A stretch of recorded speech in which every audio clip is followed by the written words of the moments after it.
नमस्कार, मैं हूं कुमार गजेंद्र। जनपद ऑन द स्पॉट में आपका स्वागत है। हमारे एक दूसरे social media platform podcast with Kumar Gajendra में भी आपका स्वागत है, जहां आप हमें सुन सकते हैं।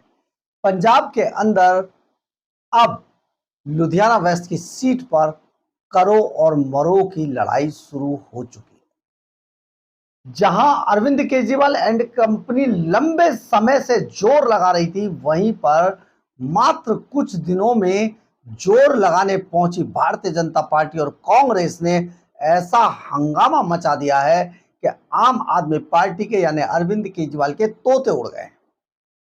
आज दिल्ली की मुख्यमंत्री रेखा गुप्ता लुधियाना वेस्ट की सीट पर प्रचार के लिए पहुंची और आज उन्होंने सब कुछ कहते हुए दिल्ली की मुख्यमंत्री रेखा गुप्ता ने आज पंजाब के मुख्यमंत्री भगवंत मान को नशेड़ी तक कह दिया।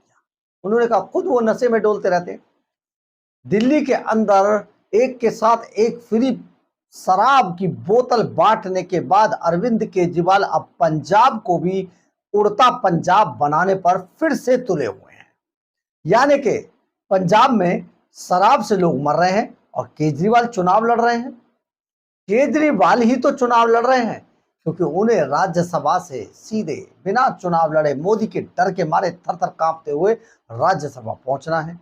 इसलिए संजीव अरोड़ा की कुर्सी को दांव पर लगा दिया गया है। और तो और रेखा गुप्ता ने सीधे हमला बोलते हुए अरविंद केजरीवाल के बारे में कहा, क्या हुआ तेरा वादा? जब आप कहा करते थे, लोगों पर उंगली उठाते थे और आज खुद वीवीआईपी कल्चर अपना रहे हैं, सिक्योरिटी लेकर घूम रहे हैं, बंगलों में मौज काट रहे हैं, बड़े बड़े सर्किट हाउस आपके लिए बुक हैं, बड़े बड़े आलीशान होटलों में आप ठहर रहे हैं और Z+ की सुरक्षा में मौज काटते घूम रहे हैं। लेकिन किससे? पंजाब सरकार के पैसे से। आपने पंजाब को दिया क्या? MSP दी क्या किसानों को? किसानों को तो उल्टा कुटवा दिया आपने। जो आंदोलनकारी आपके सबसे प्रिय किसान थे, उनको आपने जमकर पीटा कूटा और ना केवल पीटा कूटा, उनके तो सामान को भी आपके आम आदमी पार्टी के लोग लूट कर ले गए। अब आपका पंजाब में उन्होंने जीना मुहाल कर दिया है। इसी तरीके से महिलाओं को एक भी रुपया दिया क्या? दिल्ली के अंदर सरकार भी 100 दिन भी पूरे नहीं कर रही है, आप पैसे मांग रहे हैं, आप पैसे के लिए हल्ला मचा रहे हैं। लेकिन पंजाब में 3.5 साल हो जाने के बाद आपने पंजाब की महिलाओं को 1 रुपया नहीं दिया, तो पंजाब की जनता आपको वोट क्यों दे? इसी तरीके से नकली शराब का बोलबाला है, चिट्टा जमकर बिक रहा है। तो अरविंद केजरीवाल ऐसे में कैसा कह सकते हैं कि उनकी सरकार ने पंजाब में बड़ा काम किया है? आज पंजाब को नरक बनाकर रख दिया है अरविंद केजरीवाल ने और चुनाव में वोट मांगने की बात कर रहे हैं। दिल्ली के खजाने को लूटने के बाद आज पंजाब के खजाने को इस कदर अरविंद केजरीवाल ने लूटा है कि 4 लाख करोड़ के घाटे में है पंजाब सरकार का खजाना। तो सोचिए पंजाब को कैसे बर्बाद किया है। लेकिन हम कुछ बताएं, आप खुद सुनिए। दिल्ली की मुख्यमंत्री रेखा गुप्ता ने आज अरविंद केजरीवाल को सचमुच कटघरे में खड़ा कर दिया, जिनका जवाब शायद अरविंद केजरीवाल के पास ना हो और वो देंगे भी नहीं। और अधिक नशे में धकेल दिया। नकली शराब से लोग मर रहे हैं और आप क्या कर रहे हैं? आप बिल्डर माफिया के साथ मिलके बेचारे गरीब किसानों की जमीन हथिया रहे हैं। माननीय केजरीवाल साहब, जिस दिल्ली की जनता ने आपको इतना समर्थन दिया था, जरा सा नाराज हो गई दिल्ली की जनता आपके कुकर्मों से, तो पंजाब आके बैठ गए। जवाब चाहती हूं मैं आपसे, आज दिल्ली के लोगों को भूल गए? आज पंजाब के लोगों का खून चूसने के लिए यहां पर आकर के जिस तरीके की भ्रष्टाचार की राजनीति आप कर रहे हैं, सरकार को आपने खोखला कर दिया, पंगु कर दिया। वो सरकार पंजाब की जो शायद जनता के हित में काम करती, परंतु आपने आज उसे 4 लाख करोड़ के कर्ज के नीचे दबा दिया अपनी गलत नीतियों के कारण, जिसका हर्जाना किसे भुगतना पड़ेगा? पंजाब की जनता को। मैं पूछना चाहती हूं आपसे कि जो पंजाब से नशा हटाने की बात करते थे, आज हर गली में, हर स्कूल के बाहर वो चिट्टा बिकता है। बजाय एक बुलेट ट्रेन मिलनी चाहिए थी, वो चिट्टा एक्सप्रेस में पंजाब को तब्दील कर दिया गया है। इसका जवाब कौन देगा? भगवत मान जी, जो खुद नशे में डोलते हैं। जो खुद नशे में होगा वो पंजाब को क्या नशा मुक्त करेगा? ये जवाब मैं मांगना चाहती हूं आपसे। जो लोग लगातार पंजाब को नुकसान पहुंचा रहे हैं, वो लोग जो लगातार पंजाब की सुरक्षा के साथ खिलवाड़ कर रहे हैं, वैसे तो उनके लिए ये बात कही जाए कि भोली सूरत दिल के खोटे, नाम बड़े और दर्शन छोटे।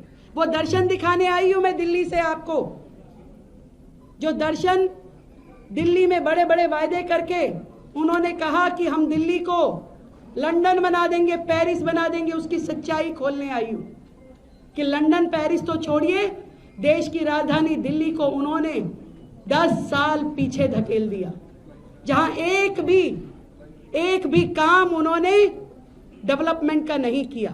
केवल और केवल भ्रष्टाचार, विज्ञापन, एडवर्टीजमेंट। उन्हें एक ही चीज इस पढ़ी लिखी सरकार को आती थी, समझदारी से वो रास्ता निकालना जहां काम ना करना पड़े और प्रचार बढ़िया हो जाए। और दिल्ली में ऐसे ऐसे काम उन्होंने किए जिसमें उसका चिट्ठा बताऊं तो पंजाब के लोग हैरान रह जाएंगे। जहां योजना के मद पे कुछ खर्च नहीं हुआ, पर एडवर्टीजमेंट पे 10-10 गुना ज्यादा खर्चा हुआ। बताना चाहूंगी, पराली का नाम तो आपने सुना ही है कि जब दिल्ली में पॉल्यूशन होता था तो नाम लिया जाता था कि आसपास के राज्यों से पराली की वजह से पॉल्यूशन होता है और हम एक दवाई बनाएंगे। उस दवाई का इतना प्रचार किया कि उसमें उन्होंने 80 करोड़ रुपए लगा दिए। मैं पंजाब वालों से पूछना चाहती हूँ, क्या कोई दवाई दिल्ली से आई थी जो पंजाब की पराली पे छिड़की गई हो? बनी ही नहीं। ऐसा काम जो हुआ नहीं और 80 करोड़ रुपए का खर्चा कर दिया गया, ये है माननीय केजरीवाल। वो व्यक्ति जो दिल्ली में पॉल्यूशन खत्म करने के लिए क्या काम किया? एक टावर लगाया, कितने का? 2 लाख रुपए का। खर्चा कितना किया उसकी एडवर्टीजमेंट पे? 24 करोड़ रुपए। ये है माननीय केजरीवाल साहब। इसी तरीके से कोई भी योजना आप उठा के देख लीजिए, पूरा चिट्ठा है मेरे पास, पूरा चिट्ठा। एक एक योजना का मद जितने की वो योजना है उससे 10 गुना ज्यादा। एक और बताती हूं आपको, एक बनाया शॉपिंग फेस्टिवल। वो शॉपिंग फेस्टिवल की एडवर्टीजमेंट पे खर्चा किया 25 करोड़। आपको सुन के हैरानी होगी, वो शॉपिंग फेस्टिवल दिल्ली में हुआ ही नहीं। ये है केजरीवाल जी और इनकी आम आदमी पार्टी। और इसलिए मैं आज आप लोगों को बताना चाहती हूं कि इनके झांसे में ना आइएगा। 3.5 साल बीत गए, उनके किए हुए वादे का वाह भी अभी लिखा नहीं गया। 1.5 साल में बड़े बड़े वादे करने वाले कि 1.5 साल में हम क्या दे देंगे। ये ऐसे लोग हैं जिन्हें ना जनता से प्यार, ना राज्य से प्यार, ना देश से प्यार। आज ऑपरेशन सिंदूर जब होता है, देश में पूरी कश्मीर से लेकर के कन्याकुमारी तक हर व्यक्ति खुश है, प्रसन्न है। मैं आज केजरीवाल जी आपसे पूछती हूँ, आपके मुंह में क्यों गोंद लग गई भाई? आप नहीं बोल रहे, आपके सांसद कुछ क्यों नहीं बोल रहे? एक शब्द आपके मुंह से देश की सेना के लिए अच्छाई का निकला नहीं। ऊपर से आपके लोग भद्दी टिप्पणियां करते हैं देश की सेनाओं के ऊपर। मैं आपसे सवाल पूछती हूं, ये जो ऑपरेशन सिंदूर हुआ, आज दिल्ली में बैठा हुआ व्यक्ति वो महसूस नहीं कर सकता जो पंजाब में व्यक्ति रह करके उसका दिल कांपता है जब सामने से मिसाइल आने की बात होती है, तोप आने की बात होती है। परंतु ये नरेंद्र मोदी जी का नेतृत्व था जिसके कारण से जिस तरीके की व्यवस्थाएं और सुरक्षा एयरड्रोम जोन यहां बनाया गया, एक भी ड्रोन, एक भी मिसाइल पंजाब की सरहद को क्रॉस नहीं कर सकी। ये नरेंद्र मोदी जी की निर्णय क्षमता थी और उनके द्वारा विकास पे किया हुआ, वो डिफेंस पे किया हुआ खर्चा था, जिसके कारण से आज पंजाब सुकून में है। आपसे एक शब्द मुंह से नहीं निकला। देश की केंद्र की सरकार की बड़ाई में। उल्टा आप जब बोलते हैं देश की सेनाओं के खिलाफ बोलते हैं, देश दुश्मनों के साथ खड़े हुए दिखाई देते हैं। मैं आपसे सवाल पूछना चाहती हूँ कि आखिर आपका इस मातृभूमि से, इस पंजाब की वीरों की धरती से कुछ संबंध है या नहीं है? मैं आपसे सवाल पूछना चाहती हूँ भाई, आज आप झूठी पंजाबियत दिखाते हो। जब आप 10 साल दिल्ली में राज किया, एक भी पंजाबी मंत्री, सिख मंत्री आपकी कैबिनेट में कभी नहीं रहा। क्या आपने इनको इस लायक नहीं समझा कि कभी आपकी सरकार में कोई पंजाबी व्यक्ति जुड़ जाए, कोई सिख व्यक्ति जुड़ जाए? जबकि आज दिल्ली में भारतीय जनता पार्टी में सिख मिनिस्टर भी है, पंजाबी मिनिस्टर भी है। आपने कभी इस लायक पंजाब को, न पंजाबियों को, न पंजाबियत को समझा। आपने दिल्ली में जितने भी पंजाबी स्कूल थे, वहां पे उनकी सबकी लैंग्वेज बंद करवा दी, पंजाबी लैंग्वेज। और आज आप पंजाब में बैठ करके पंजाब पे शासन करना चाहते हो। सरकार को खोखला कर दिया आपने। वो मुख्यमंत्री जो एडवर्टीजमेंट में केवल दिखाई देते हैं मुख्यमंत्री जैसे, आपने कहां उनको मुख्यमंत्री जैसा छोड़ा है? यहां तो पूरा का पूरा शासन दिल्ली के रिजेक्टेड मंत्री आके करते हैं, चाहे वो सिसोदिया हो, सत्येंद्र जैन हो, विभव कुमार हो, राघव चड्ढा हो। ये लोग आकर के बैठ के, इनका क्या लेना देना पंजाब से? इनमें से कौन पंजाब मूल का है? कौन यहाँ की समस्याओं को जानता था? केवल सत्ता के लोभी हैं ये। दिल्ली की सत्ता गई तो तुरंत यहाँ सत्ता पकड़ ली, चिपक गए पंजाब के साथ आकर के। पर मैं ये कहना चाहती हूँ कि आपने कभी भी दिल्ली की सरकार में रहते हुए कभी सिखों का भला नहीं किया। आप उस कांग्रेस के साथ हाथ मिला के चुनाव लड़ते रहे हो जिन्होंने 1984 में सिख नरसंहार किया। कभी उनको न्याय दिलाने में आपने मदद नहीं करी। कभी एक भी इफेक्टेड परिवार का भला नहीं किया। ये तो नरेंद्र मोदी जी थे जिन्होंने 2014 में अपनी सरकार आने के बाद एसआईटी बना करके उन गुनहगारों को सजा दिलाई और उसके अलावा सभी को मुआवजा दिया। आज दिल्ली में जब हमारी सरकार आई भारतीय जनता पार्टी की, तो हमने उन सिख परिवारों को नौकरी देने का काम शुरू किया है और पहले 125 लोगों को, सिख बंधुओं को, उन परिवारों को हमने नौकरी का पर्चा दिया, उनका नियुक्ति पत्र दिया है। क्या किया भाई केजरीवाल सरकार ने? और मैं उनको भी जवाब देना चाहती हूं जिन्होंने कहा कि गुप्ता नहीं टिकता। बताना चाहती हूं ये गुप्ता है, काम करेगा पुख्ता और किसी भी झाड़ू वालों का अरोड़ा बन नहीं सकता इनके लिए रोड़ा।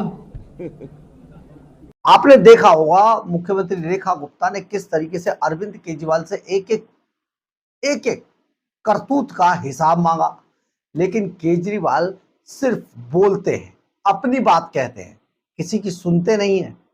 पहले वो सवाल पूछा करते थे, लेकिन आज अगर अरविंद केजरीवाल से कोई सवाल पूछे तो वो उनका सबसे बड़ा दुश्मन है।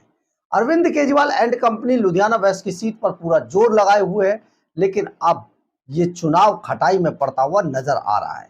कहीं ऐसा ना हो यहां पर भी जमानतें जब्त हो जाएं, क्योंकि नंबर 1 पर अब यहां पर भारत भूषण आसू कांग्रेस के आगे निकल चुके हैं। इसका डर अरविंद केजरीवाल को पहले से ही था।